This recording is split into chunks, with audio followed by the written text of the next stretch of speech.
I feel like I don't get that crazy amount of anxiety like I used to as a color belt. I've been training jiu-jitsu for around 12 years now. I've done a lot of comps every year. My dad's always taking me to comps all the time.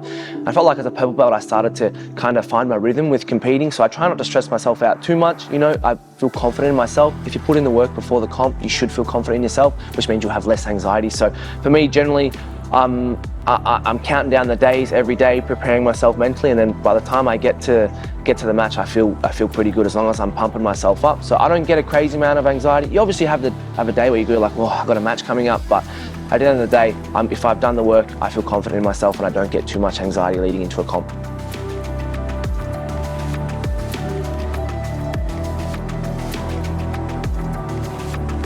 I think 2 years ago when I just fresh off black belt when I was 21 and I won a few comps, I felt a lot more pressure there. I felt like I had to win a lot of competitions, so when I did lose, it was quite upsetting. But these days, I feel quite inspired by a lot of these other Australian competitors who are, you know, at the top, and they're constantly just competing. And you know, so when I see those type of people just not worrying about winning or losing, that makes me think, oh, why am I putting any pressure on myself? And also, I am 24, and I know I've still got hopefully quite a long time period in the sport to make something of myself, so I don't really mind and put too much pressure on myself these days.